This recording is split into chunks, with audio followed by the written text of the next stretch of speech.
ભાયલીમાં દબાણો સામે તંત્રની મોટી કાર્યવાહી, 12 ડમ્પર અને 5 જેસીબી મેદાનમાં. વડોદરા શહેરના ભાયલી વિસ્તારમાં ફાયર સ્ટેશનથી કિસ્મત ચોકડી સુધી માર્ગ પર આવેલા દબાણો સામે તંત્ર દ્વારા મોટી કાર્યવાહી હાથ ધરવામાં આવી હતી. રસ્તા પરના કાચા પાકા તમામ પ્રકારના દબાણો દૂર કરવામાં આવ્યા હતા. દબાણ હટાવવાની કામગીરી દરમિયાન તંત્ર દ્વારા 12 ડમ્પર અને 5 જેસીબી મશીનો કામે લગાવવામાં આવ્યા હતા.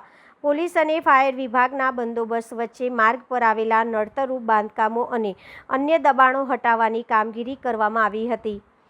થોડાક દિવસ અગાઉ કિસ્મત ચોકડી પાસે ગંભીર અકસ્માતની ઘટના બની હતી, જેમાં એક યુવતીએ જીવ ગુમાવ્યો હતો. આ અકસ્માત બાદ માર્ગ પરના દબાણો અને નડતરરૂપ અતિક્રમણોને લઈને સવાલો ઊભા થયા હતા. અકસ્માત બાદ તંત્ર હરકતમાં આવ્યું અને હવે ભાયલી ફાયર સ્ટેશનથી કિસ્મત ચોકડી સુધીના વિસ્તારમાં દબાણો દૂર કરવાની કાર્યવાહી કરવામાં આવી છે. સ્થાનિકોમાં એવી આશા છે કે દબાણો દૂર થયા બાદ માર્ગ વધુ ખુલ્લો બનશે અને ટ્રાફિક વ્યવસ્થા સુધરવાની સાથે અકસ્માતનું જોખમ પણ ઘટશે.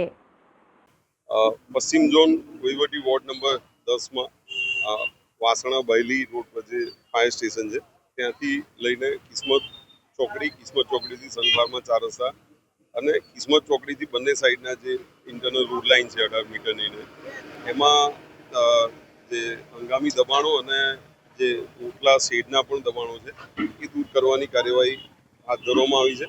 આ કામગીરીમાં પોલીસ વિભાગ, MGVCL અને કોર્પોરેશનના વિવિધ વિભાગો સાથે રહીને કામગીરી કરી છે શરૂ, અને મોડા સુધી આ કામગીરી કરવામાં આવશે.